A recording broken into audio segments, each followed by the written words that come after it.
I actually introduced Dime to Ace Frehley, who was his big hero. And Ace signed his chest, and he ended up getting that tattooed and the whole thing.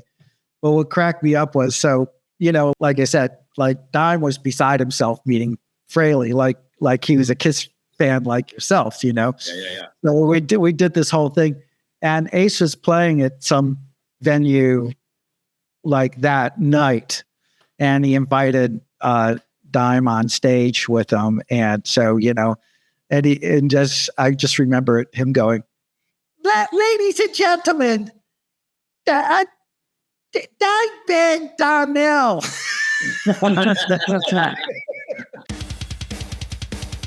The David Ellefson Show. Featuring Grammy Award winner David Ellefson and respected metal journalist Joshua Toomey. Presented by EllefsonEmporium.com. Here's David and Joshua. Hey everybody, David Ellefson here. Welcome to the David Ellefson Show. My cohort, Joshua Toomey. Also checking out his show, Talk to Me. Here we go. Podcast with great guests as well. So today we are brought to you always by our tasty Ellefson Coffee Company.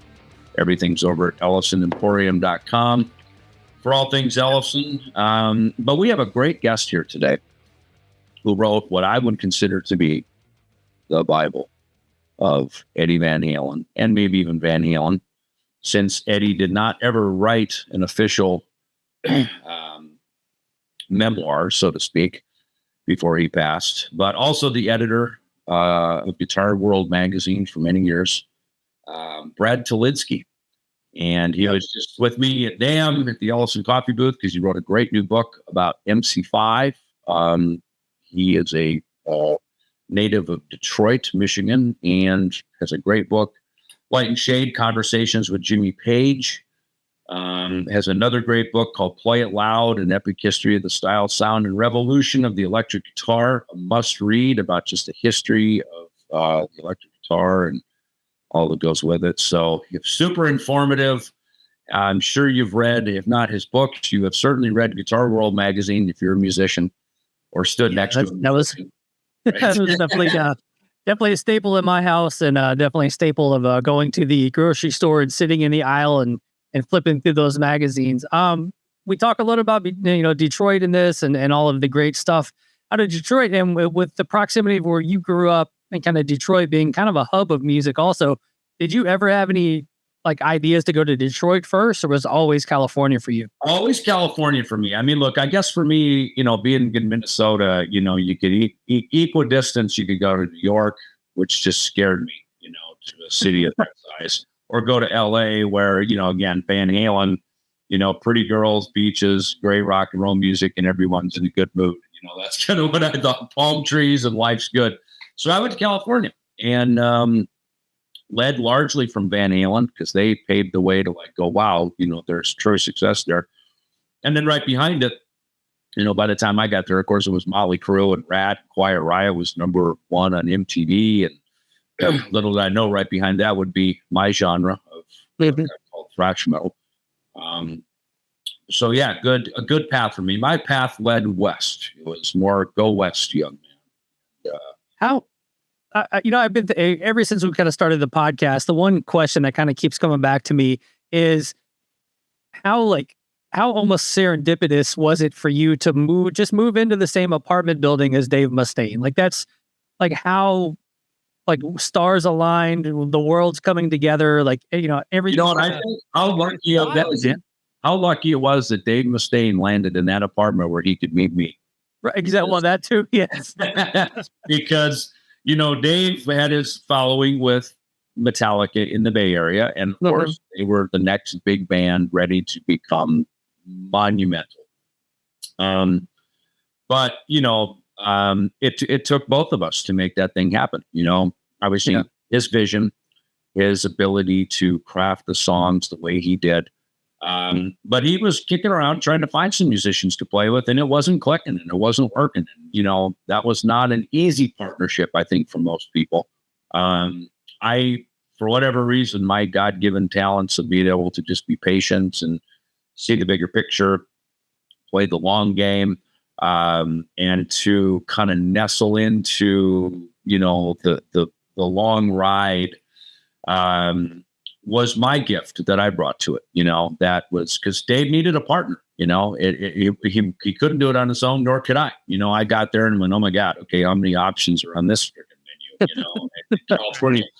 So, with my heroes all living up the street, in Minnesota, Eddie Van Halen was a face on a book, Kiss was a poster on my wall. Now I'm in Hollywood. They live right up the street, and now it's like, okay, now it's real. Rubber meets the road. This is it. So I wouldn't be here without Dave for sure. Dave would not be here without me for sure. And there was my best friend, Greg Handevitt, who moved out there with me together, to California. We, knocked on Dave's door to try to find some cigarettes and beer one night. And over some Heinekens is how we got to know each other. And I remember Greg and I, we had our apartment downstairs together, a little studio apartment, and he said, he goes, dude, you gotta go play with that guy, meeting Dave. And I said, I know. So Greg started playing with Dave first, started as a guitar buddy, sitting down, going through the riffs. Greg loved it. He got it, as did I. I heard a new sound, something fresh, something I'd never heard before in the way that Dave was composing. The song that became Set the World Afire, that was called No Survivors at the time. Don't Get Mad, Get Even, which was Go Beneath the Skin, became that. The song Speak No Evil, which became Looking Down the Cross.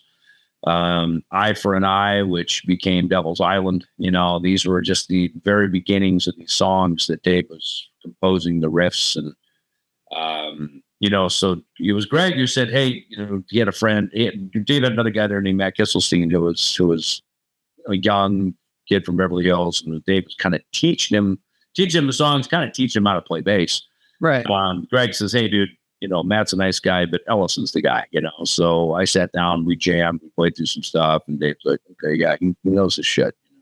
And I not only knew my shit, but, I kind of ran most of our bands that me and Greg were in, at least as far as we rehearsed on the farm, where I grew up. My dad dedicated a shed for us. I bought the PA, we store everything there. I was the guy who talked to the booking agents. We got the press get together. I was that guy that understood how to sort of package it and put it all together, So, I think there's more to all this stuff than just, hey man, I wrote the song, or hey, I played that part. There's also, as being in bands, there's the, how do we bring the team together? Before you have a manager, before you have a record label, before you have all that, how do you sort of get all of these people, to be part of the team? Because it's the team that goes on to win the Super Bowl. It isn't just the quarterback, right? As famous as the quarterback can be. So, you're managing a lot of that stuff inside of bands, as you know. Yeah. It's definitely it's like you said, a team sport, man. You've got this guy, might have a van, and this guy might have a hookup at a certain club, and this guy's parents or aunts live in, I remember we played a certain club in like Roanoke, Virginia, just because my aunts live there. You know what I'm saying? So it's like you find everybody's, place kind of in the band, and, this guy might be the songwriter, or this guy might be the guy that knows how to record, and, things like that. Well, that's always a thing, isn't it? Because, how do you split the money? I remember Mike Flink telling me that, with Guns N' Roses on that Appetite for Destruction record. He said, he goes, you guys got to split everything. There's a long road ahead. As great as your record is, there's no guarantee. It's a long road ahead. There's a lot of work you have to do. And that's why I guess they're all credited as writers on songs. Yeah. Album 2 maybe is different. You know what I mean? For a lot of groups. I remember on Euthanasia, we went into it, and it was Nick Mentz's idea. He goes, look, let's take this publishing argument off the table. Why don't we just decide now what we're all going to get, each of us, before we even go in and start writing? That way, everybody brings their best. They can bring their best material. If it's good, it gets used. If not, we move forward.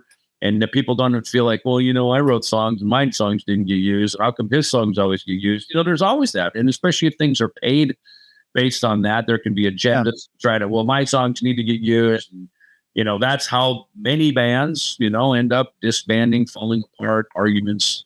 I read these Rush books. Getty was talking about that too in his book, Geddy Lee, about how one point they just decided, hey, let's just split it 3 ways. Let's just no matter who brings it in, make it 3 ways. And I think they did that discussion pretty early on, so it took out this arguing over money. And that's one thing I always was kind of pissed about reading these Van Halen books. With Eddie or with Michael Anthony. To me, Michael Anthony is as much the sound of Van Halen as Eddie and David Lee Roth, right? His harmonies. Yeah. If you even say what you will, I love his bass playing myself. And like I always said, those first 8 notes of Running with the Devil, that was the very first thing we heard from Van Halen was Michael Anthony's bass part, right? Just, 8 simple quarter notes, but as brilliant as Eddie and his composing and Roth's acrobatics and everything, there's his participation. There's Alex's drumming, of course. And then at some point, I feel really shitty about how he was treated. And, the irony that at the end of the day, there's no Van Halen and Michael's out rocking the free world with Sammy Hagar. I love the ending to that story, that as much as it ended the way it ended, that Michael's still out singing, smiling, playing, rocking, kicking ass. And, I feel like he was treated very unfairly. Alex talks about it in his book, like, oh, well, Michael wasn't contributing. It's like, what is he going to contribute? It's decided. Alex said when Eddie walked in with Running with the Devil, it was decided in that moment, Eddie, you're writing the songs. That's your job here. You write the songs. Roth handled a lot of the staging and directed the videos. Alex, of course, was behind the kit, the brother to the genius down front in Eddie, kind of the brawn and the muscles of the organization. And, there was no room, we've been in bands like that. It's like hey, Josh, we need you to play bass. We don't want to hear about your songs. We don't want to hear about your merch designs, right? Yeah. And then you get pushed out because, you didn't bring any merch designs or write any songs. It's like, you told me not to, So, right. I think it's really shitty, in my opinion. Yeah, there's something, there's something sweet about the 4 or 5 guys that get in a room, create a band for it, get it signed and the first out, all that stuff. The 4 or 5 guys, if it's all the same guys, I totally get, moving on and splitting it 5 ways, no matter what happens. But then obviously you get into a situation, even with you guys, where you're starting to hire people in, to play riffs that weren't, were written before those guys were in the band. And that's where I can kind of see, getting more of a paid member kind of gig. But, right. When a band is, like I said, 3, 4, 5 guys that really trudged along to get going. I understand, I wrote riffs here and there for many bands, but you're like, I guess there's just a weird feeling in there. Like at some point, one guy in the band's just going to be like the multi-millionaire, and then the rest of the guys, might be, scraping by or some shit. Having to have side jobs when you come off tour, and that never works. I mean, and that was, I think, even for us, the Rest in Peace lineup was called, right? I remember when Nick, was having physical struggles. And look, drumming in a band like that is going to be the drummer. And it's going to beat the drummer out first before everybody else, right? But, Marty even talks very openly in his book about how when he joined the band, he had these kind of chronic issues, which a couple of members have had over the years. I mean, look, when you're basically performing NBA, NFL level music every day, it's going to beat your body up, And, sports teams have a whole crew of chiropractors and doctors and masseuses and cold plunges ready at the, as soon as you're done, they treat you well. In music groups, maybe not so much until you can afford those luxuries, So, but Nick, took the beating first, and I was always holding on to that lineup. Just going, man, look at Kiss. Once Peter left and Ace left, and then it just started the downhill roll, and learn from our heroes. How did that go for them? Well, and not so good. There was a lot of lean, dark years for Kiss, before they put the makeup back on and it all happened again, and they've talked about it in their books.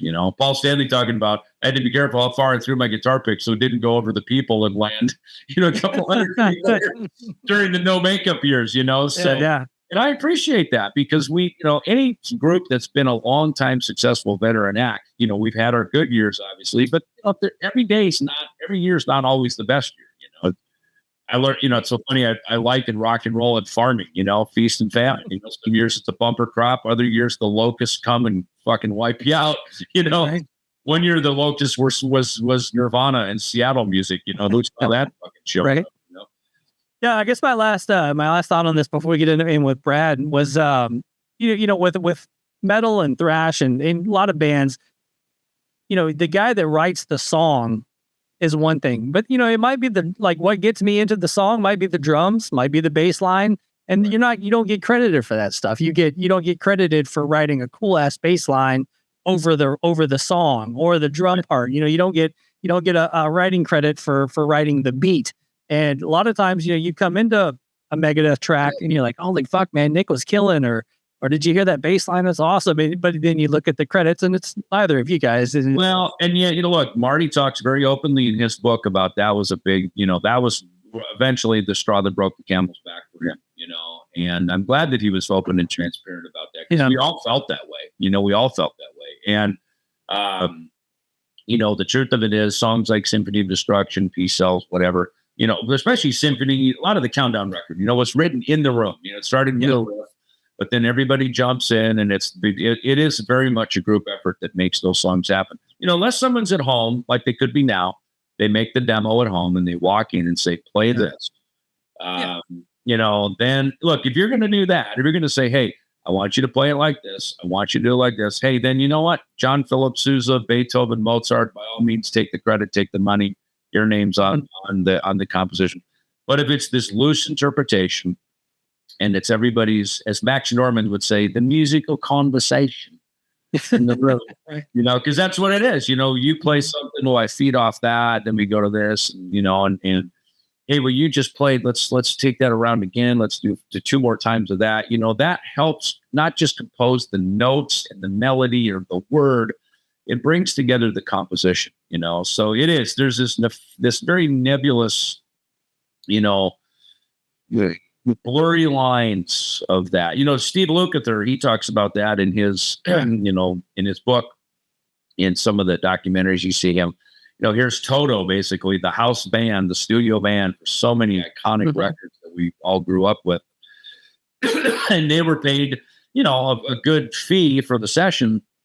But when it's done, the record had Michael Jackson's name and Quincy Jones, right, or, Boz Scaggs or Steely Dan or whoever it was, that, they got the credit as the writer. And, and again, Steve has mentioned that a lot. He goes, man, we come up with these great parts that would really just make the song sing and soar. And, we were paid to do that. That was our job. But, kind of like putting a great paint job on, once you're done and you leave, the house is not titled in your name. It's not everybody's someone else's house that you just painted, Oh yeah. Yeah. Good times. But yeah, let's dive into our conversation with Brad Tolinski. This was a fun one. All right, guys, we have a killer Louder Than Life giveaway for Louder Than Life 2025, Louisville, Kentucky, at the Highland Festival grounds. Bands like Slayer, Rob Zombie, Marilyn Manson, Avenged Sevenfold, Sleep Token, Breaking Benjamin, Deftones, Evanescence are among over 160 bands appearing over 6 stages over 4 days. And we here at the David Ellefson Show have 6, count them 6, 4-day festival passes for you guys. So what I want you guys to do is go to either YouTube or Facebook, like and share this episode, and then also comment your favorite guest of the David Ellefson Show so far. That will give you an entry into this contest. And once again, it is 6 4-day general admission passes. And there are so many anniversaries and reunions for this year's Louder Than Life. You've got 12 Stones. You've got Accept doing a 50th anniversary, Acid Bath, Cavalera. The brothers are playing the Sepultura record Chaos AD in full. That's worth the price of admission alone. Chimera, Chiodos, Crossfade, Dope doing a 25-year anniversary set. Down, Fear Factory, From First to Last, ICP, Kitty, Let Live, Rob Zombie doing Astro Creep 2000 in its entirety. I saw that once at Riot Fest. It was awesome. The almighty Snot, Spine Shank, and don't forget Slayer. you're going to get to see Slayer for free. So 6 4-day festival passes. Head over to the YouTube page or the Facebook page. Comment your favorite David Ellefson Show guest so far. You will be entered, and we will announce the winner on July 21st. Now back to the show. History, Brad, right before NAMM, Joshua and he had me on his podcast, Talk to Me. We've done a couple of them before, and he goes, hey, Jeremy, want to start a podcast? You got all this great history and all these stories. And I said, yeah, probably. I don't know. Let's talk after NAMM. And then we all run out the door. And we me and Pam, my manager, Pam, she kind of put together a very detailed sheet as she would, and send it over. And that gave Josh some stuff to kind of grist for the mill, and then as we all went to NAMM and I came home, literally, I think the Monday after NAMM, Josh was like, okay, let's go. I'm like, Jesus, like here, I guess we're doing it. So you're one of our early guests. So thank you for being on the show here with us. And, well, isn't half of being a musician these days, like actually just bullshitting with people? I mean, it's funny you say that, because I realized that when I moved to LA in 83,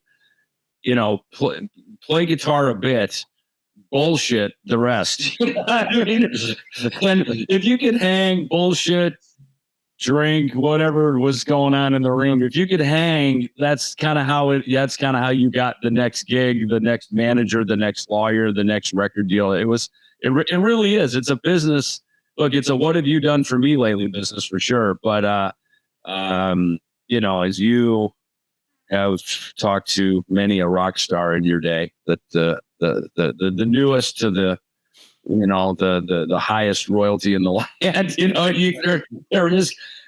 think like, oh, it'd be great, I could just kick back and just play music. And I guess for some it is that, but you're right, a lot of this is just talking, and that's why I thought it'd be great to have you on the show today, because that's what you do. You talk to them and then you tell us what they said. Actually, I just ask more questions and shut up.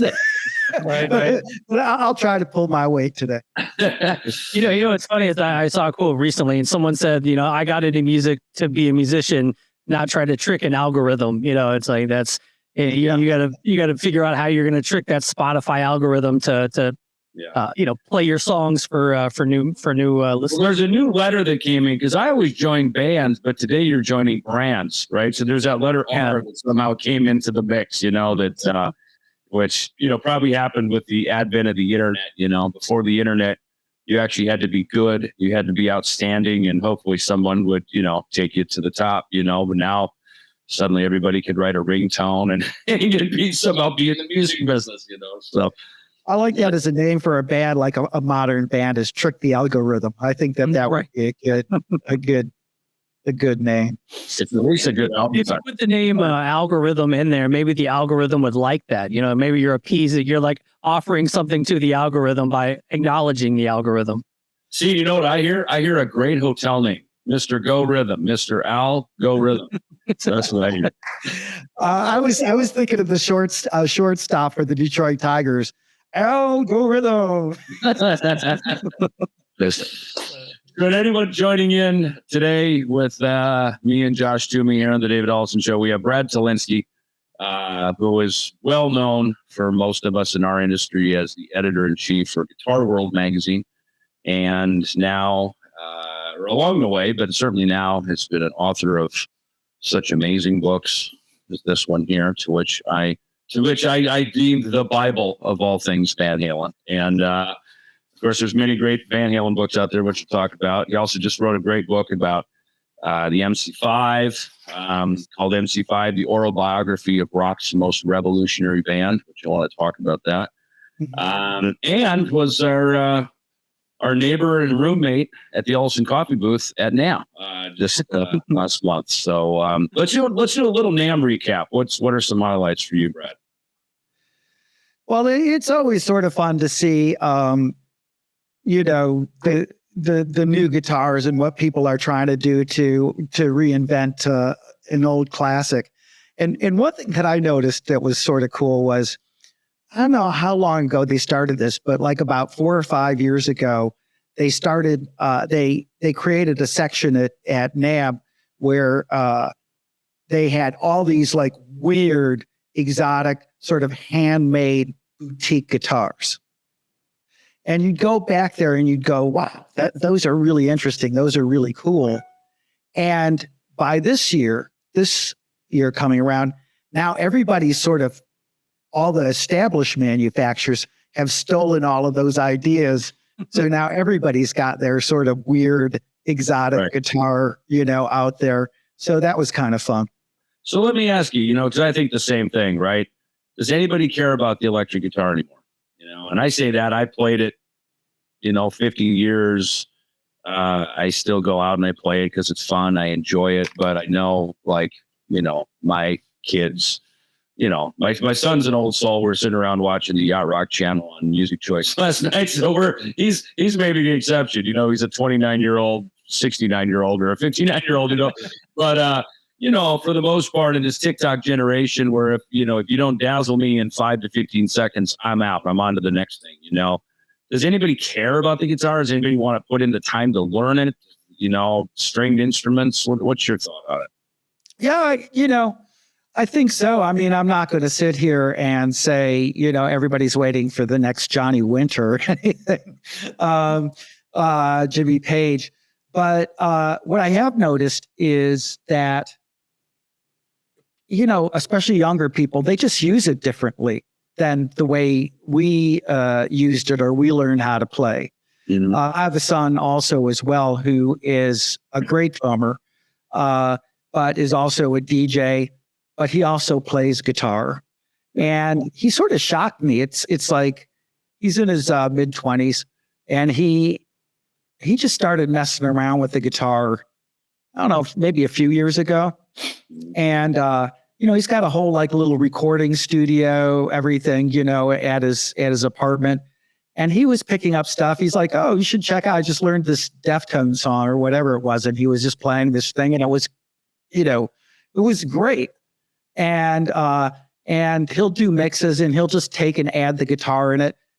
It's just part of the arsenal now. It's sort of an interesting thing. And also, there are a lot of young women picking it up too. And they're bringing a whole different perspective to the instrument.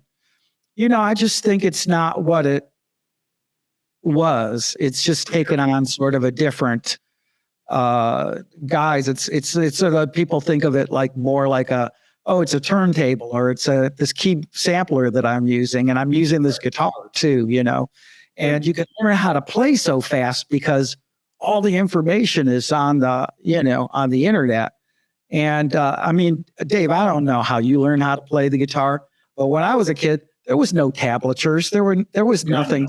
I learned from manuscript. I took piano lessons. Then I joined the orchestra band in 5th grade. Learned tenor sax, which was a B flat tenor sax was a treble clef instrument. But by learning, technically, I learned organ. Right, so right hand was treble clef, left hand was bass clef, and the foot pedals. Right, so I would say it was kind of like a trap kit.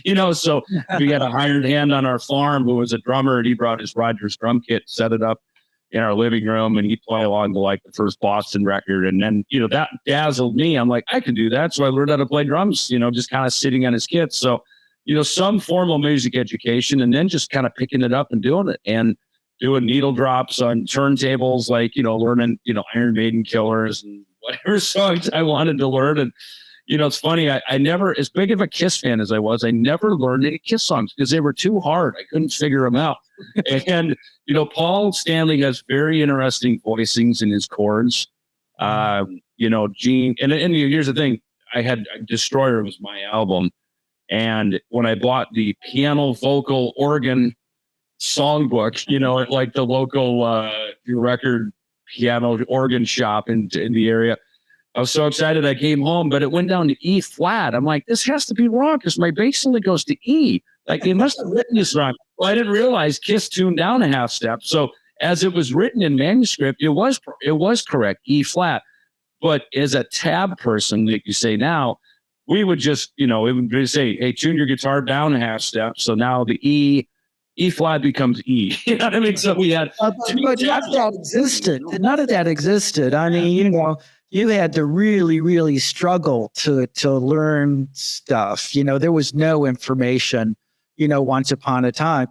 And I often tell people that Guitar World, in many ways, was sort of, kind of a love letter to my younger self. Like the whole idea of the magazine was like, how can I talk to my younger self and show him what he needs to learn in order to, become a guitar player? And, during my time at Guitar World, us and a couple of other magazines out there really developed that whole tab thing and created what's now Revolution, where people can, learn how to play so quickly. But when I was a kid, there was nothing like that out there. And it's sort of like, I didn't even know what an overdub was. So, you'd hear two guitar parts playing and you think, how, like, Jimmy Page is so good that he could play rhythm guitar and time. Like, how am I ever going to, it was sort of like that. Yeah. And I would say, I will say thank you to Brad, because I'm of the generation that we came up with Guitar World and tab books and everything else. And, that's how I learned how to play bass. And, every once in a while, Guitar World would would slide you a nice bass tab along with the guitar tab and kind of get you going. And it's funny how many bands I've been in over the years, and nobody says, hey, play the G and then the D. They always go 3, 5, we're going to go, oh, this riff is 0, 3, 5, and like everyone talks in tabs. So, I guess say thank you to Brad for getting me through my teenage years with tablature. It was Playboy and Guitar World, right? That's how you got through your teenage years. Yeah. So Joshua is your younger self right there. Right. Yeah. You were talking to me. But to your point, Joshua, I can remember having that discussion with the guys at Guitar World. Like, we used to run both the standard notation along with the guitar tab. And at one point we were like, screw this. Nobody's reading this standard notation, like, let's just go tab, and then we'll have room to put in the bass lines, and that's when we started like doing both things. Like, why leave half of the band out of this equation? Let's get thanks for thinking of the bass player. We appreciate that. And it's funny. I worked for Harley Peavy, right? So I worked for Peavy late 2002 till 2010. And so really big years for Guitar World. Of course, our marketing and advertising, Joe Satriani. When I got there, the transition from Van Halen was kind of happening from Eddie. But certainly Joe and a lot of our artists that I dealt with and brought into the company, et cetera.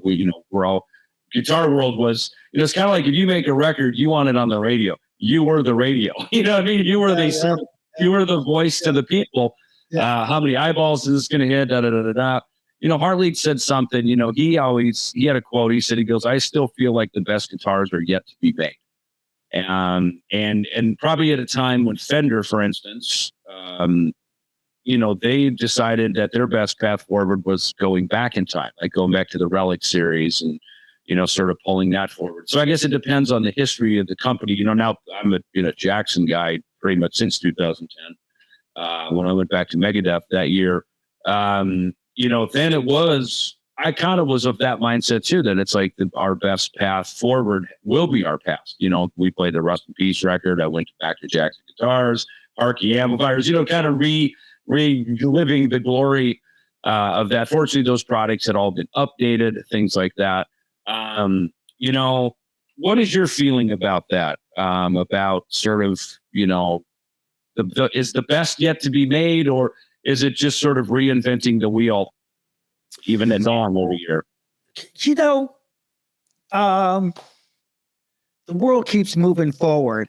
And that was the one thing, just bringing it back to Guitar World, that I was always interested in. Like, I never wanted to keep it stagnant. You had your regular food groups, that you had to cover, the Jimi Hendrix, the Led Zeppelins, the this, the that. But I always, and I would get into fights with my publisher about it because it was all about, making money and selling magazines on the newsstand. But I would always say, we have to have 2 covers at least every year that's just devoted to something new. Some new band. We have to develop new people because you just can't, you can't just keep living in the past. It's no good. You have to push forward. So I always had this sort of forward mentality. I mean, even before I left Guitar World, I think I, started seeing the gent bands, like Periphery and bands like that. And I was like, this is, I never heard anything like this is great, So we would start promoting that. Or even going back further, it was interesting. We had, in the early 90s, we had these, in the, late 80s, early 90s, we had these art directors from Seattle. And they were like, do you know anything about this band, this label Sub Pop? Do you know these bands like, Mudhoney or Sound? And I'm like, no, because it was before they exploded. Right. And they would come to New York. And like I can remember seeing Soundgarden, who's one of the nominees for the Rock and Roll Hall of Fame, play at this little club called Maxwell's in Hoboken, New Jersey. It was just like a little place, And there they were, there was maybe a stage that was 1.5 inches off the ground. And they come on and play. And Chris Cornell comes out and, it's like Vavoon from Felix the Cat. He just opens up his mouth and it's like, and I'm like, this is the most amazing thing ever. And Guitar World, we were very, very, very early on covering these Sub Pop bands and would put the name Mudhoney or Soundgarden on the cover before those bands even hit. So I tend to be a progressive, and even now at nearing senility, I'm always like, like I think that there's, just to pull it back around, is that it isn't going to be bands that are going to sound like, like Megadeth. It's going to be, new stuff and like, guitars with 8 strings and, people recreating new things and new ideas with that. And I do think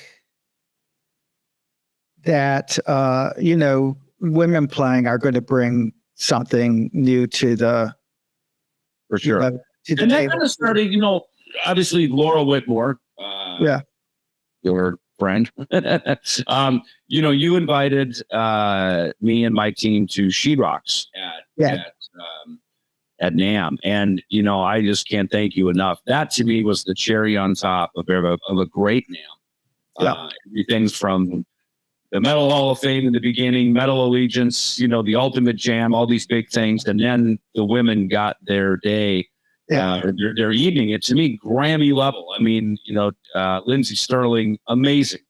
Talk about I always said there's 3 of her. There's her, and then the 2 violinists that play for the Trans-Siberian Orchestra. That's kind of like they're a small group and they kick ass. To see Samantha Fish, amazing.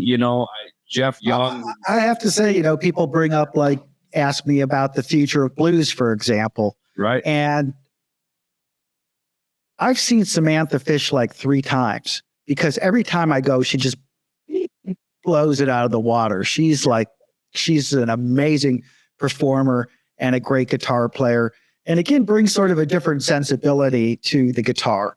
Right. So I don't know, man. I think it's out there, but I think you're just going to be hearing it in kind of different ways, like you'll even hear, one trend. I don't know if it's still a thing, but certainly last year, you would hear sort of, metal guitars and hip hop and stuff like that. So, I don't know.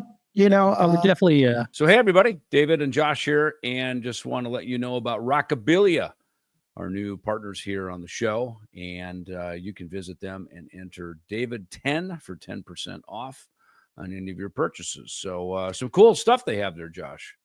Yeah, it's pretty awesome company. I mean, if you're of my generation of the we go to the magazine aisle, and when it was a print magazine, and Rockabillia was in every Metal Edge and Metal Maniacs and whatever else, and you would circle every Megadeth t-shirt you wanted, or Metallica or Slayer or whatnot. So super pumped to have Rockabillia on with the David Ellefson Show. And just a few things. They've got over 500,000 items over at rockabillia.com, including staples like the Master of Puppets shirts, Rest in Peace shirts. They do limited edition exclusive drops each month. And the one thing that they wanted to stress was everything is 100% authentic. No bootlegs over there at rockabillia.com. So that's obviously a plus there too. Cool. So the money goes where it's supposed to go. So, all right. Excellent. All right. So check it out. Rockabillia, David 10 for 10% off.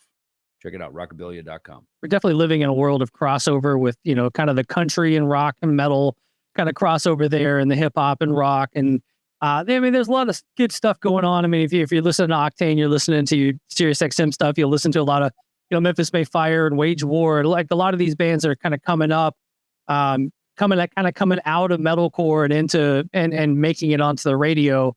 Similar to what Megadeth and Metallica did back in the day, kind of with their thrash roots, but then also kind of gaining some popularity on actual radio later in the career. And I think that's what some of the bands are doing now. So I think the guitar and rock and metal, we're at a good spot, and I think we're about to hit another level of new bands kind of coming up to kind of become those next festival headliners and those next the big names on the arena tours and things like that. Even a Falling in Reverse, stuff like that's kind of controversial, and kind of got that spirit of rock and roll with them. Kind of out there on tour and getting those bodies in, the kids in, and getting people amped to see a hard rock and metal show again.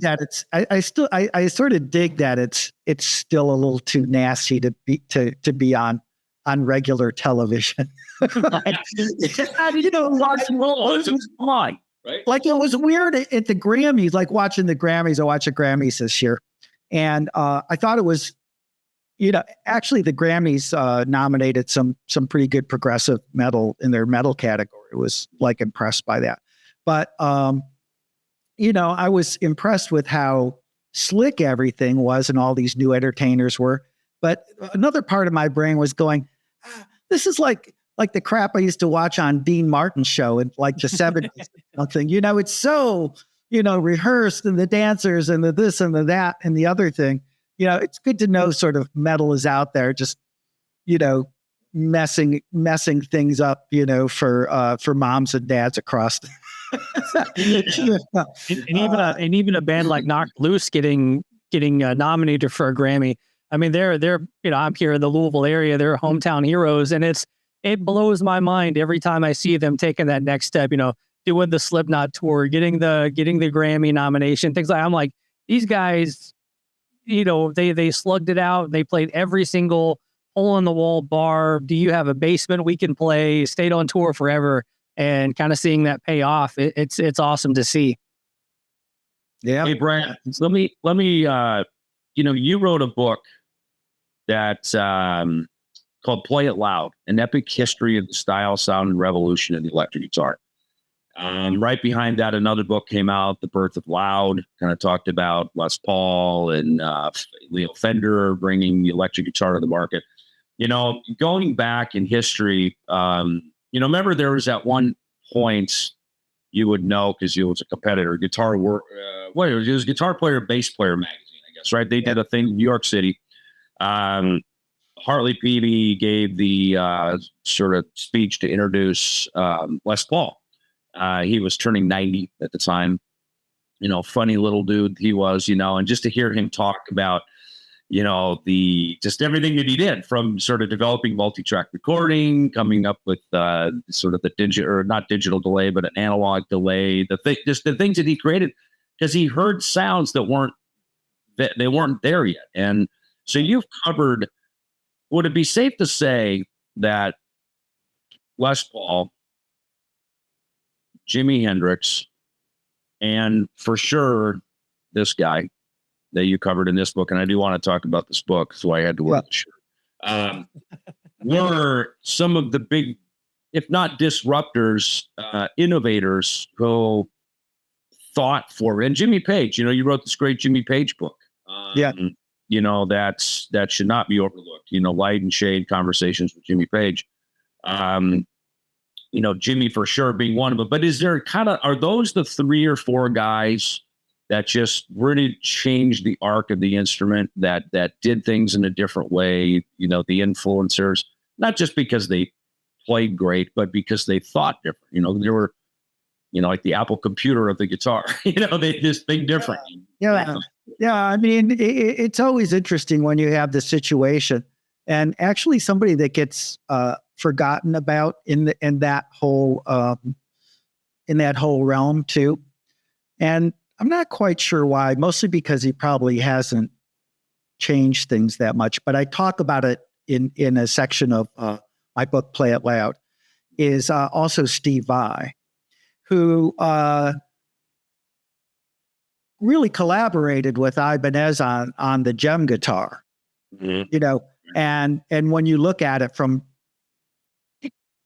the lens of today, like adding an extra string on the instrument, all these guys were like, yeah, this guitar thing is really great and I can play really well, but I'm hearing this other thing, and there's a limitation there. And somehow I have to, figure out, because nobody else is going to be, right, how I'm going to be able to get that sound, how I'm going to chase that sound, how I'm going to make it into a reality, and, those guys were definitely huge.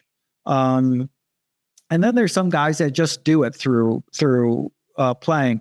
Like, it's sort of funny when you think about Jimi Hendrix. Okay. So you have Leo Fender inventing a Stratocaster in, the early 50s. And 10 years later, you've gone from like, Buddy Holly or the Ventures to like Jimi Hendrix. Like, it must have blew Leo Fender's mind that somebody could take this instrument that he envisioned, playing, cool country songs and stuff, and turning it into this huge, space age thing. So, Eddie and Les were, I talk about them quite a bit in not only in the Van Halen book, but also in Play It Loud. Those guys were something special because they were incredible players, and also, just took the guitar and stretched it out in so many ways for the rest of us to enjoy and take advantage of. So yeah, they were definitely important. When I wrote that book, I mean, the reason I wrote Play It Loud, I usually do these things for semi-selfish reasons, and I had already been the editor of Guitar World for 20 some years. And I kept on saying to myself, all these sort of books on the history of guitar are boring, I'd fall asleep reading them, I agree. I agree. So I was like, nobody's written a super cool, just survey of how we got here. And so that was the motivation behind doing that book is the history of guitar. Yeah. But let's have a good time, guys. Let's make it fun and interesting and all that stuff. And I sort of, by that time, thought I knew everything. And what was interesting to me about that book was how much I learned, because then I was like, wait, how did it get from there to there? And then I didn't have the answer, and I'd go and dig in. And maybe one of my favorite chapters in the book is writing about, this is going to sound boring right off the top, but the first guy that really was the first electric guitar hero was a jazz guy named Charlie Christian. Mm. And that was fascinating to me, learning about that guy, because, he was, a black guitar player, and he was a jazz musician, and he would go and jam with all these people, and that they would just, the piano would just cream the guitar, an acoustic guitar. He didn't have an electric guitar, or a saxophone, just the volume would just cream the guitar.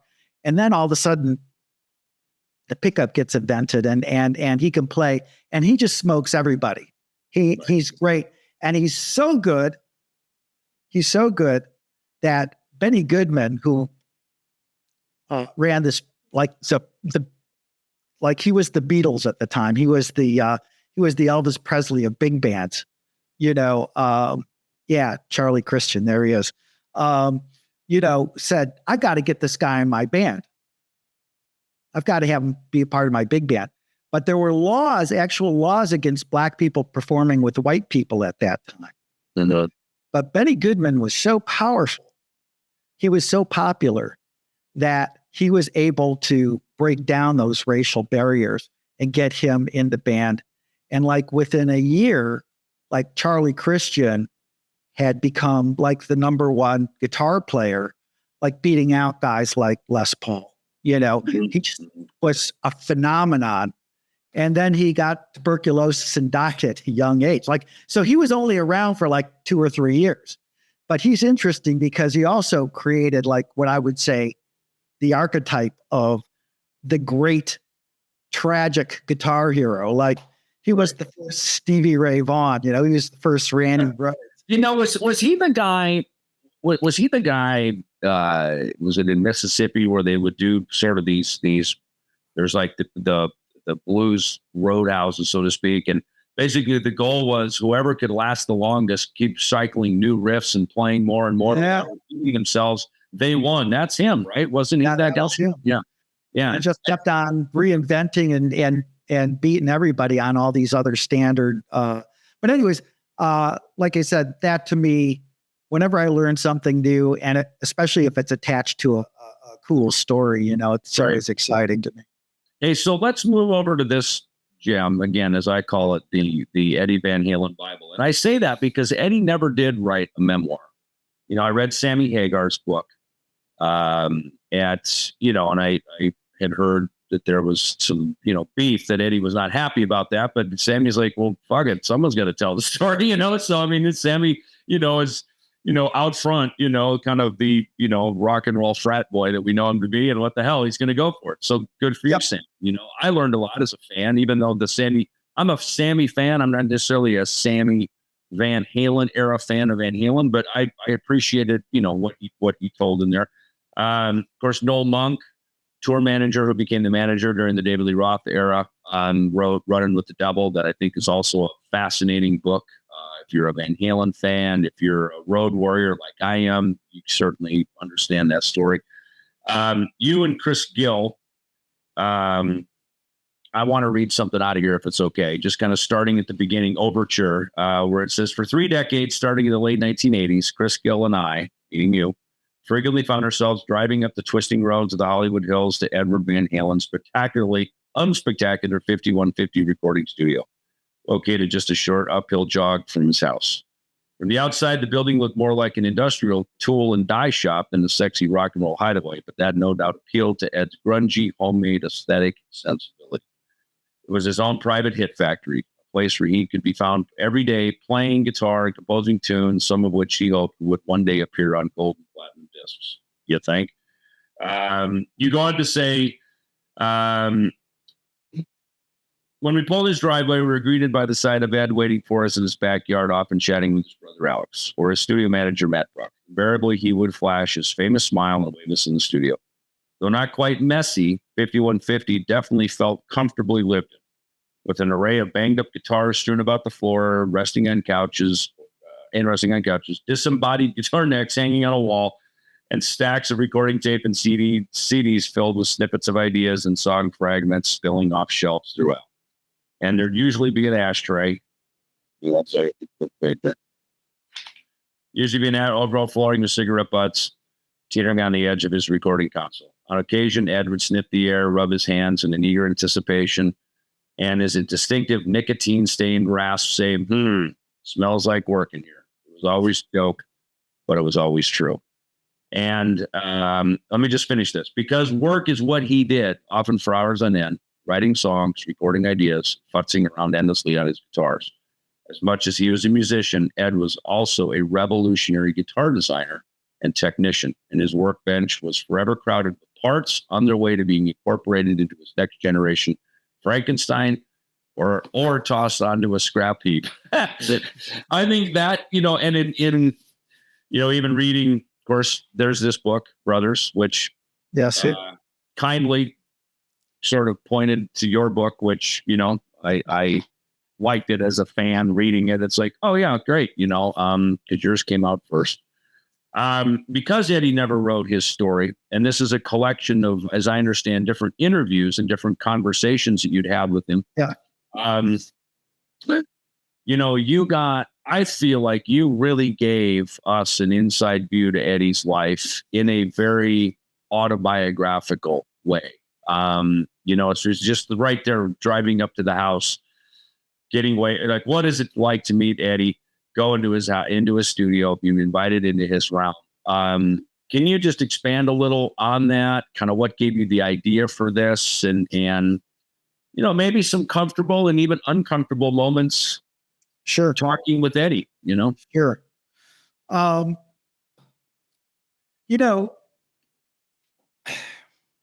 It's a big topic. So it's a broad stroke here. Yeah. So yeah. So the deal is look, there are a sort of small handful of guys, like you mentioned, that really look, they're important artists of the 20th century. I mean, like, they're on that level of of Picasso or anything. I mean, they're great artists, and I would put Van Halen in there, and I would put Jimmy Page in there.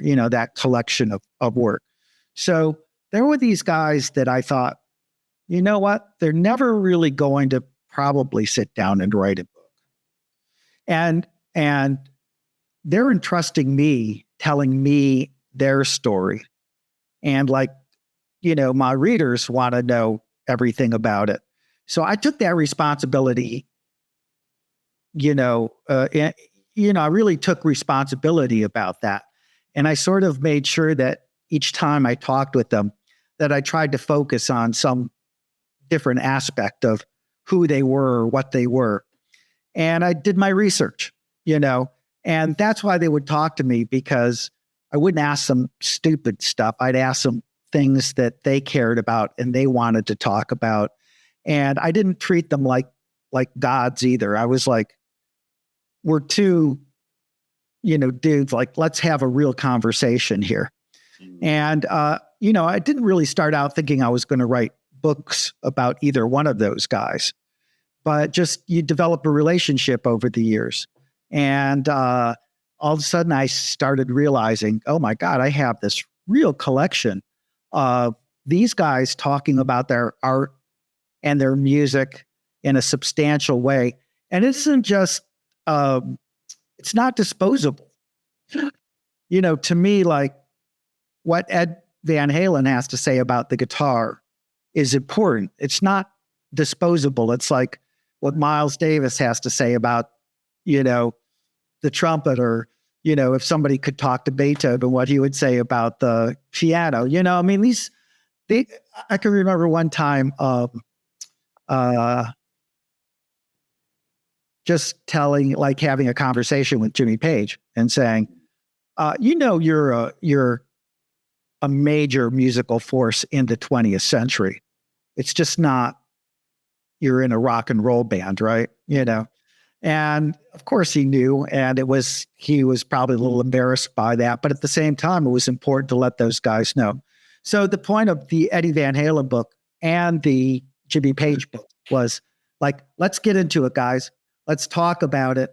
Let's understand where you're coming from, what's happening in your music, and let's make it for the ages. When did you start talking to Eddie? Like, what was your first interview? When probably Warner Brothers publicity department? Because, it's funny you say this, these guys are big musical forces. Was it just because they had huge record labels that pushed that agenda? Or was it because they really were that much better than the kid next door? Did they really have that charisma? To me, that's kind of the age old question. Was it just a lot of marketing, or were they really that amazing? I mean, I have my opinion on it. I want to answer that. Well, I have my opinion on it, and then but I'd like to ask you, because you sat down, I sit down and jam with people. You sit down and sort of dig into the psyche and the soul of a musician, of an artist. Yeah. It's a different conversation. Well, by the time I really got around to talking with Ed or and Jimmy Page, their greatness had long been established. Right. I mean, I think I started talking to both of them probably when I got to Guitar World in the late 80s or very, very early 90s. So they were well into their career and clearly Page, Led Zeppelin had already been back here, all of that stuff. So, I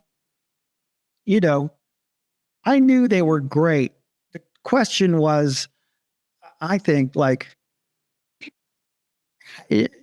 your point, is how important are these people? And the conclusion I came to, not just as a rock nerd, but as a sort of musicologist, if you will, is that these guys are very important. And if I don't get their story, it may never be told. And, it's interesting with Jimmy Page was that when I was speaking about him, nobody was really taking that music seriously, as hard as it is to believe. Like bring up Led Zeppelin, and people would be like, groupies and the Shark incident, this and that. Yeah. But nobody was really saying, oh my God, like the way he used echoes or the way how these drums were recorded are hugely influential and have had major ramifications, all that sort of boring stuff. Yeah, not just sort of the tabloid fodder, but the actual. Yeah. So I felt like those were and I think as a musician, that you appreciated the conversation with Ed, and, the thing about the Sammy book, and I'll be sort of careful here a little bit, but what I did find upsetting about Sammy's book was that Ed went through a rough patch,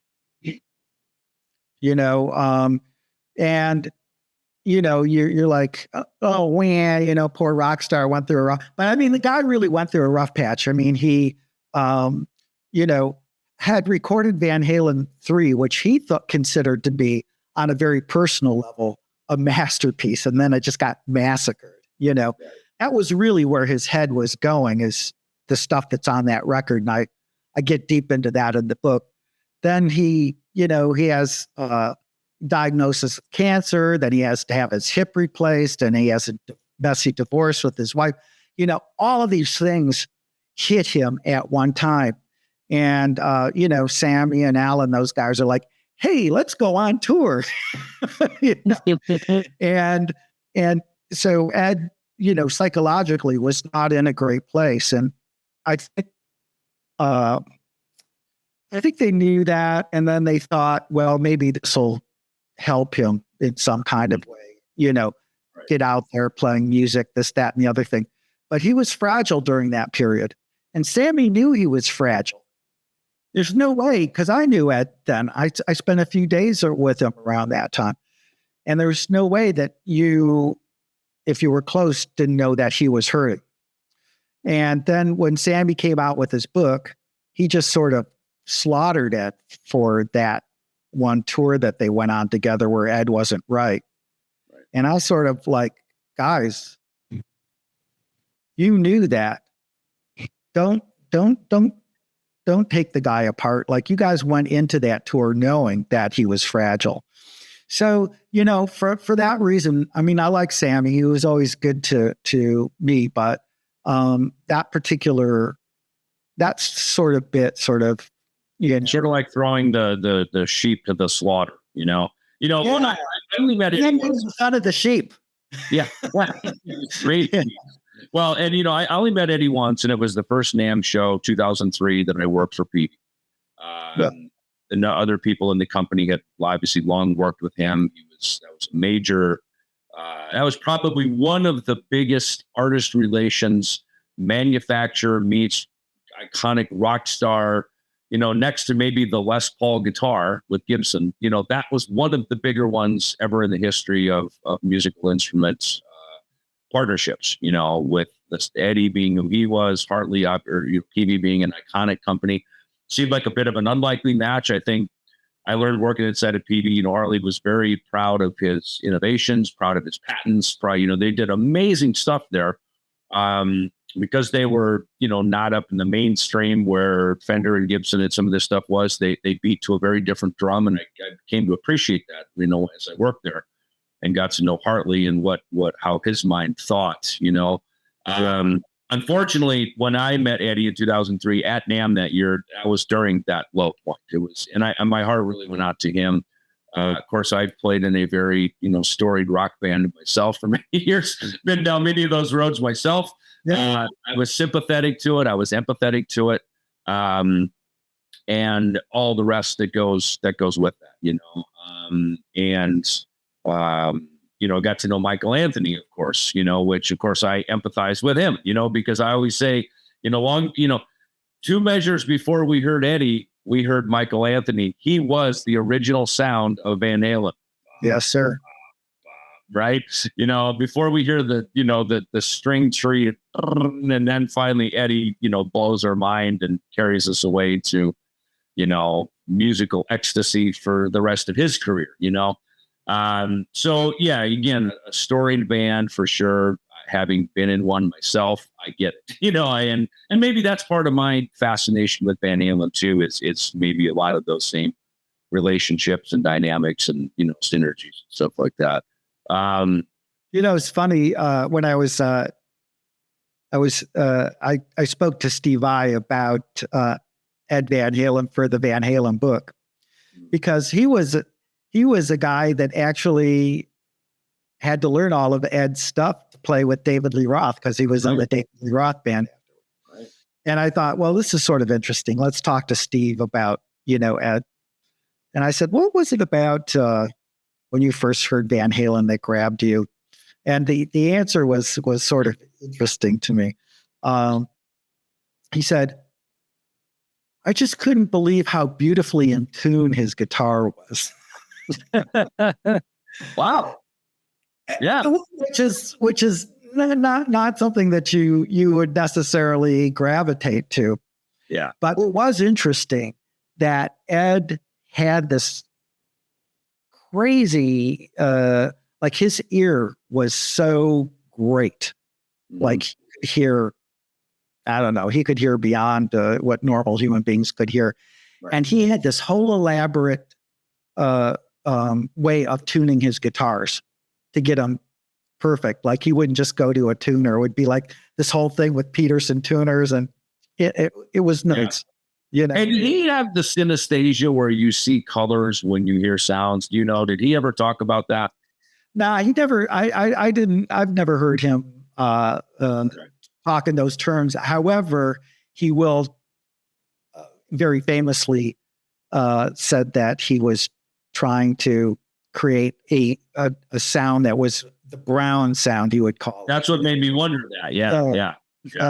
If that was just sort of and Eddie, Alex kind of talked about that a little bit in his book. It sounded to me more like it was kind of this woodsy, kind of maybe even hearkened to his father, Jan, who was a clarinet, was a woodwind player, that it had kind of this woodsy, a nice wood tone to it or something like that. I think that was actually one of the coolest things in that entire book, was Alex pointing that out, that it's this formative experience of them hearing a clarinet, like a woodwind instrument, that influenced both of their aesthetic in terms of, you would never think about that like influencing the metal that they did, but I agree. And I got a whole new appreciation of Alex's playing, knowing that their father would bring him up to the bandstand out in these jazz gigs that he was doing. Eddie obviously was the star. Alex was kind of the backbone to that, and really to understand his role, his relationship. And now I listen to Alex's playing much differently. And even there's a lot of outtakes and various things now on YouTube that people are putting up from various, recordings recording sessions. I don't know how they got them, from Ted Templeman produced, outtakes and things. But I listen to them now with a very stuff as much as, I liked it, again, Running with the Devil and Unchained and these more kind of metal riff type songs of theirs. There was a lot of their music that was more, it's funny, at Metal Allegiance, we played Light Up the Sky. Yet it was me, Skolnick, and Portnoy, as the musicians playing it. And it's funny, we're standing there just kind of going, here we are Van Halen fans, but we're also kind of jazz nerds in a way, and we're prog nerds of sorts. And just kind of dissecting and go, what a weird song this is, and some of the changes in the breakdown and stuff. And Mike, of course, being a big student of Alex Van Halen on the drums, it really opened up a whole different world of just this kind of loose, free form thing that they did together. And at the same time, being in a band like I was, which was so rhythm guitar dominant, right? Because it's riff dominant, right? But Eddie's, as much as all the, me growing up in the late 70s into the 80s, everything was kind of left-hand fingerboard acrobatics between Eddie Van Halen. In bass, we had our own Eddie Van Halen. His name was Jaco Pastorius, who was one of those innovators, like a Hendrix, like an Eddie. So I spent a lot of time, in my upbringing, focusing here until you get in the studio and, the producer says, hey, can you just play some eighth notes in time with the clicks? And you realize, oh, yeah, I didn't pay much attention to that, which is why I started playing bass with a pick a lot of it, just for, the precision of it. Yeah. But then, listen to Eddie, and there's so Romeo's Delight, just all these things off Women and Children First, the rhythm guitar playing was phenomenal. I mean, was his right hand, his pocket of playing was just absolutely, that's the moneymaker stuff. Whereas this is the dazzling stuff. So, did you, I guess, speaking to that, did you have any, like Steve Vai just says, I couldn't believe how in tune he was. Was there stuff like that when he would maybe pick up a guitar at 5150 and just riff through something or play something? Was there a gear moment? Was there a moment where you just went, oh my God, I would have never had this experience except sitting in front of Eddie, maybe with a cigarette on his guitar, just riffing through something. Do you remember? Was there a moment of? Yeah.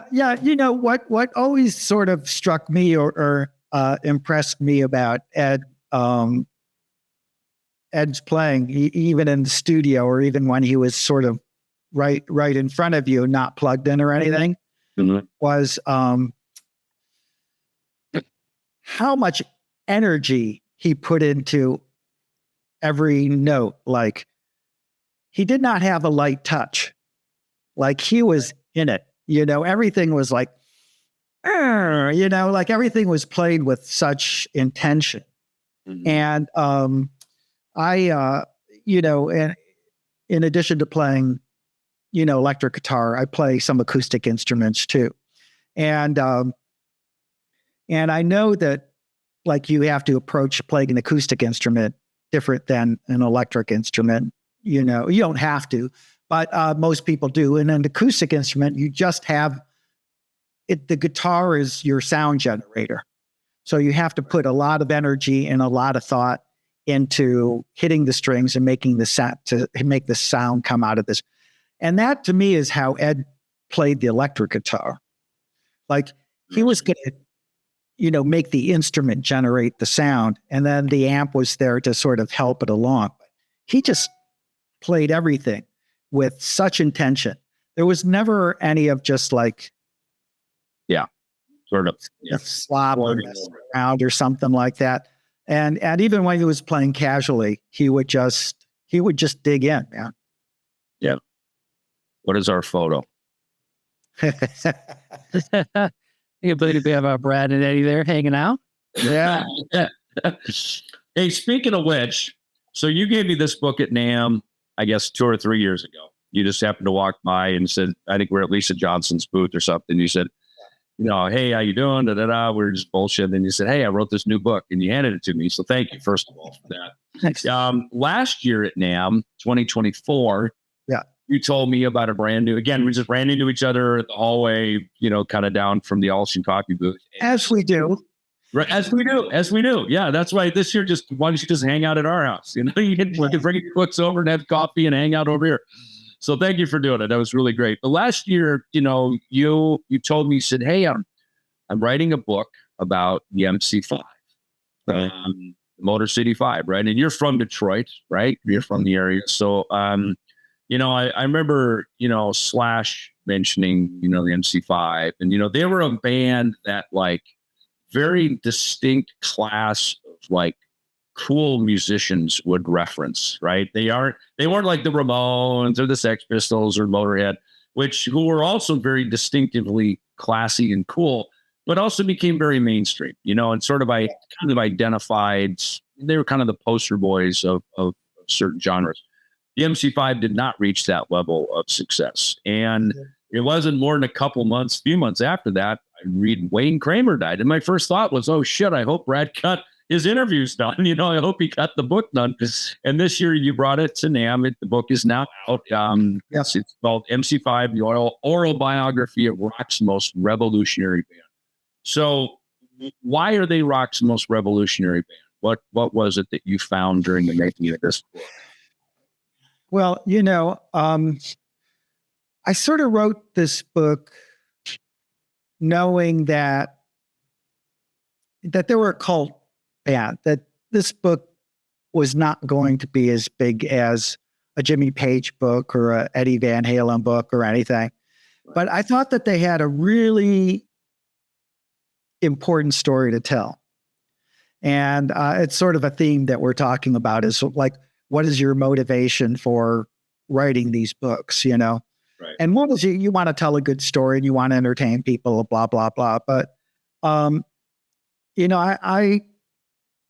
tend to find who I think are the really important musicians whose stories need to be told.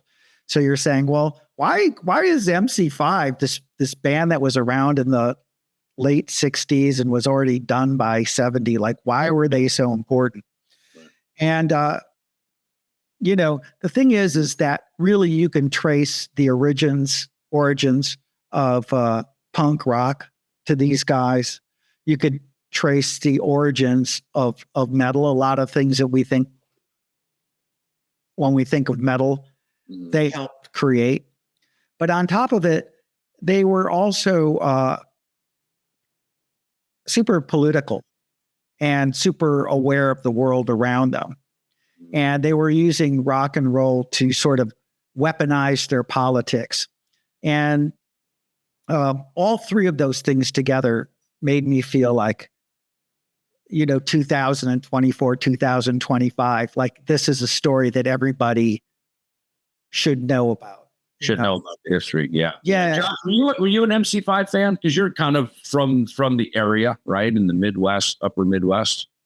I was always aware of the legend of the MC5 and kind of the visuals of the MC5 and just kind of, it's definitely something that I would love to fall down the rabbit hole and obviously read the book and get into things like that. But it's funny because you go back and you kind of listen to the MC5 and there's not outside of Kick Out the Jams, there's not just these staples of songs that are just in the zeitgeist in the world. You know what I'm saying? You're oh yeah, that's the MC5, or oh yeah, that's the MC5. It's just you could tell that they were a powerhouse of the time, of image. Whereas Grand Funk, another Michigan band, had that. There's almost these couple of different eras of Grand Funk, right? There was the early days, the Shea Stadium version, then there was the other sort of mainstream version after that. And obviously, you got Bob Seger, you Ted Nugent, you've got your sort of mainstream icons. And you're right, MC5 didn't have that level of public notoriety, yet they were always known as a cool band, right? Yeah. And, I thought, Brad, probably for you growing up there, because it's in your backyard, maybe it had a different impact even into your young musical life in a different way. I have to say they were done sort of before I was even, deep into music. I had to sort of learn about them afterwards, and, the reason that, if you spoke to anybody in Detroit especially from that time, they would tell you that basically Grand Funk was just a MC5 ripoff. Yeah.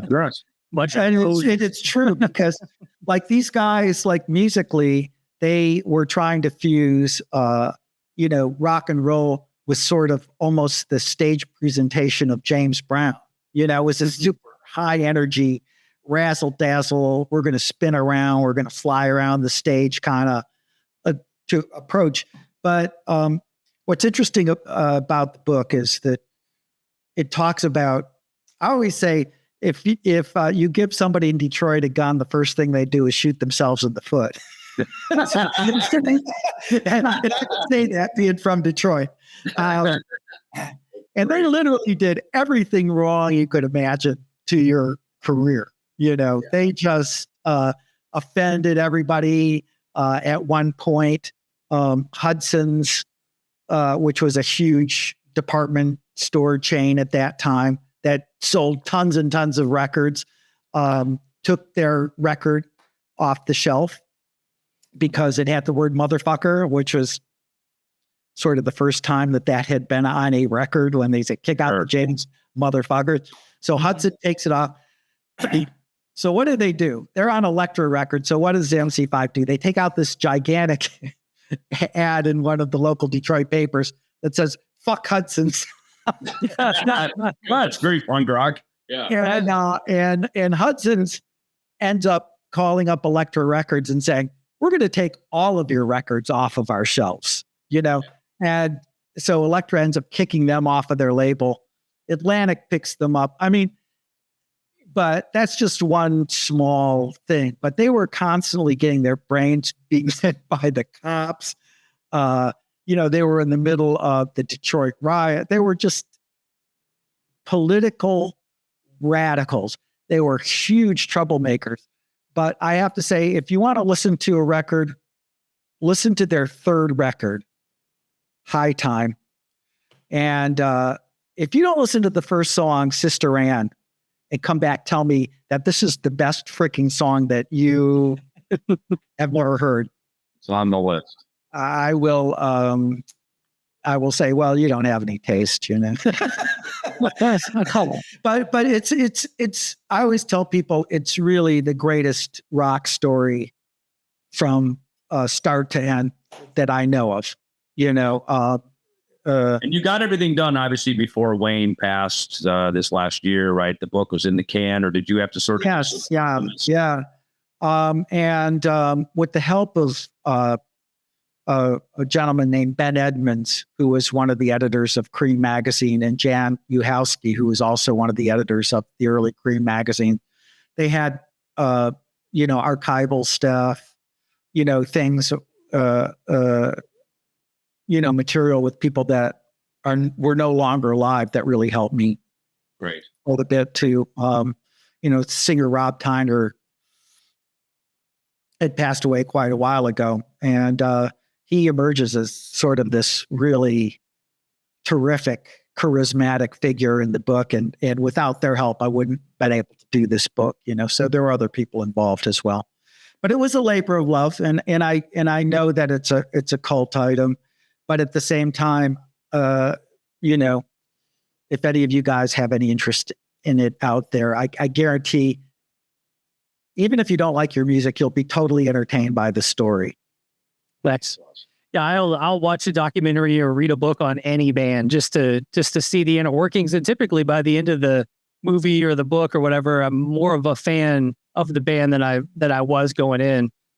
So yeah, I'll definitely be checking this one out. Well, you also realize we're all in the same band, right? Whether it's Megadeth, Van Halen, Led Zeppelin, there's just components about 4 or 5 humans being in that role. I think was, years ago, I remember coming up this, it's kind of like your musician, your instrument calls to you. I mean, I was a kid who grew up in the cornfields of Minnesota. What in God's name would a bass guitar, of all things, electric bass guitar, reach out to me and at 16 say, go west, young man, you know what I mean, to go to Hollywood. So, and as you read these stories, as you see these movies, and certainly Brad, as you delve into the, inner workings of so many of these artists' minds, there's always this kind of God-given thing that's been planted inside of us, of all musicians, famous or not, that drives us. And, that I think probably drives. I played in church with church musicians who, made their fortunes being lawyers or in real estate, whatever. And finally their wife lets them go play in church and they get to buy great gear again. And, they kind of get to relive a glory day in a safe environment. You know what I mean? But, once a musician, always musician, once an artist, always an artist, and that outlet to need to create. Well, getting back to what I was saying earlier about Guitar World. Guitar World, there is, at least in my mind, there was a secret behind it. And like I said, part of it was me reaching out to my younger self and saying, what would the 13-year-old Brad Tolinski need in order to be creative? But also within all of that is this. And I think it gets to your point that you were talking about.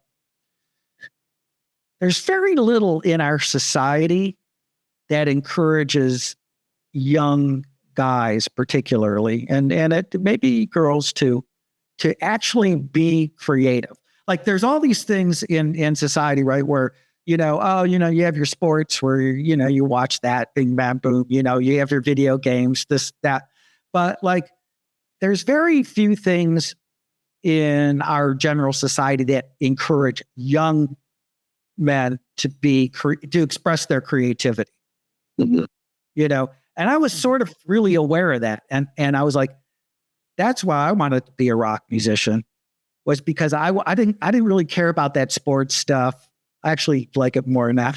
I didn't grow up a big sports fan. I'm not really a fan as much as I watch it. I can be a fan of it here and there, but I'm with you. I wanted to be creative somehow. Yeah. And I agree. Like, you could draw or whatever, but or maybe the drive to make money, to there's different things, right? Like we talked about earlier. Well, if you're going to be a musician, there's no drive to make money, but that isn't even the importance of it, right? It's more like you said, to be creative, to have something that you can be disciplined in, to really spend, lock yourself away in a room and spend the time with that. Yeah, because not every young dude wants to be, like I said, like this macho thing or whatever it is that they are, or the Wall Street guy, like there's us, we wanted to be writers or we wanted to be artists and all of a sudden rock and roll comes along and you're saying, oh my God, you can be creative and you can get, chicks and you can do this and that.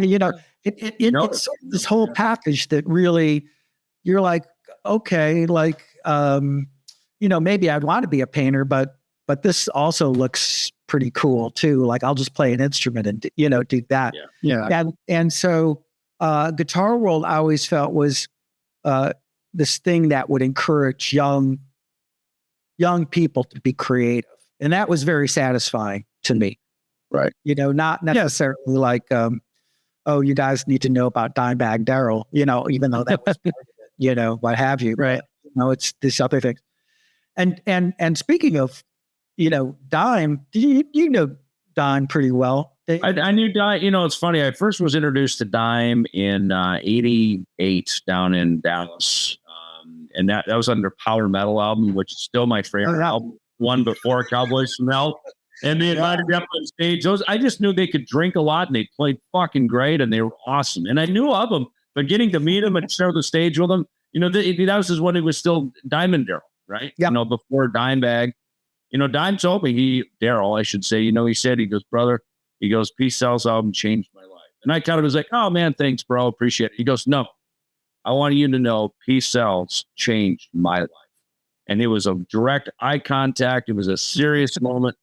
And then, life moved on and it showed me he was a real student, not only of the guitar, but just of the culture and that, that I had created something or was part of something that changed his life, and impacted him, Yeah. So, yeah, I knew the Pantera guys and still, Phil and Rex, of course, from those days, and that's kind of where our friendship goes back to those days. Very unpretentious before all the big fame for them and all that kind of stuff. I just knew him as a Texas bar band on their way up.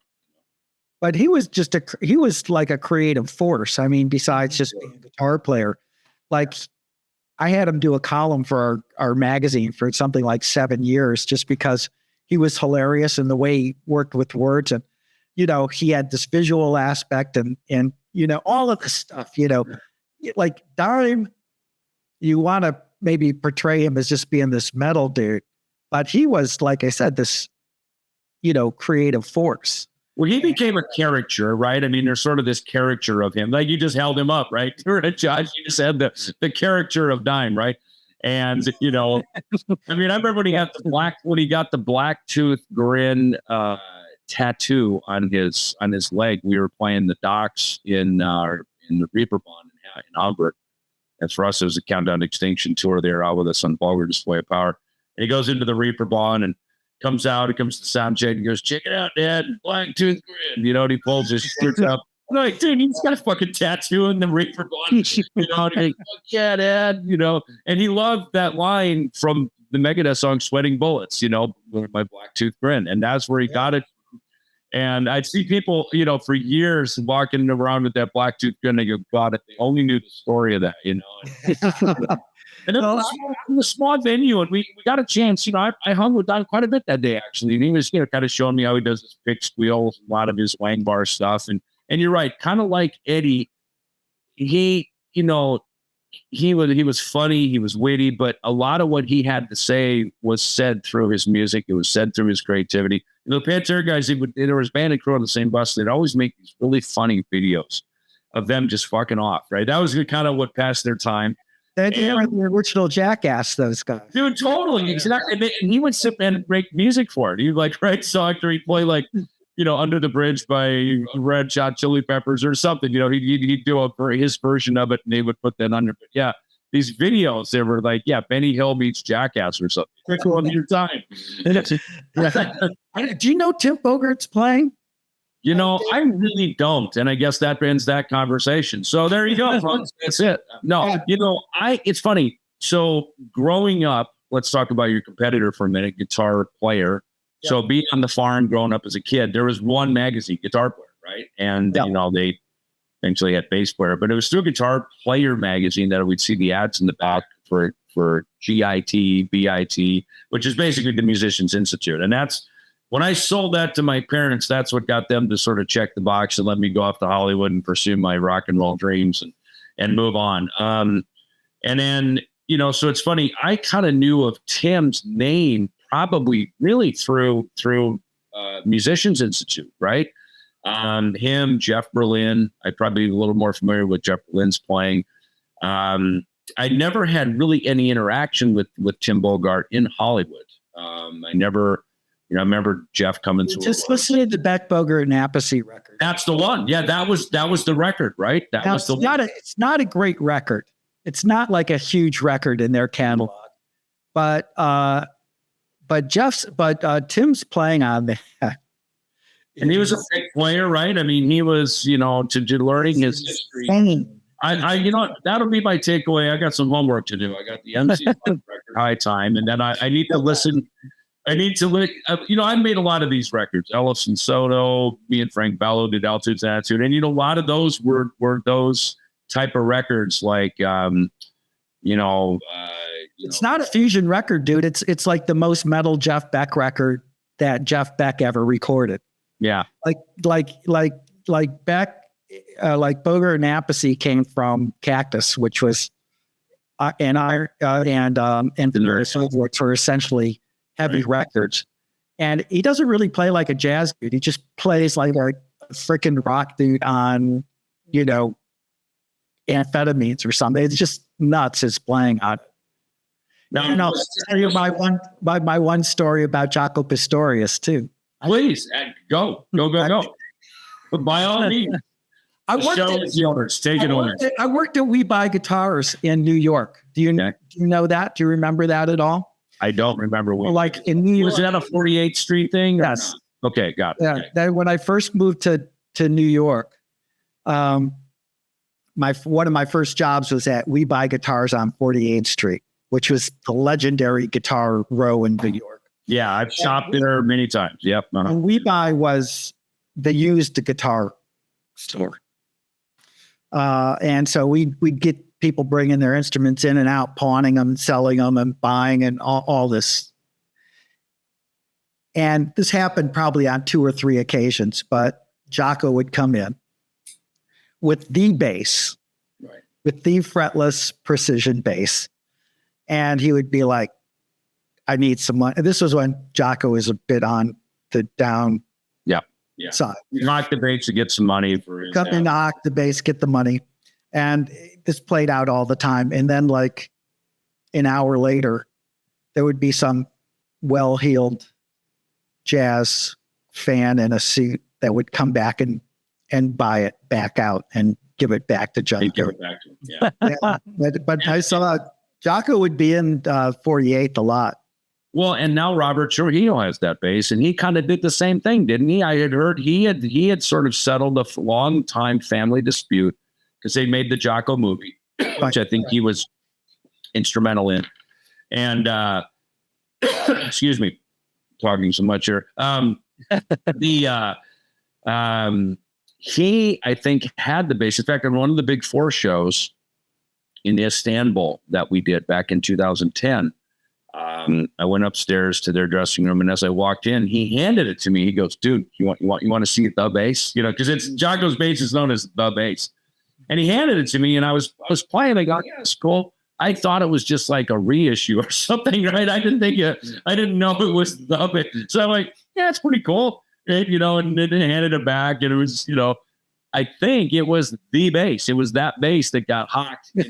And I had heard he, financially was able to sort of settle a long time dispute between the family members about that long after Jaco passed, of course. So that bass has been the centerpiece of many conversations. And, so you and me both touched the bass, I guess, right? Yes, sir.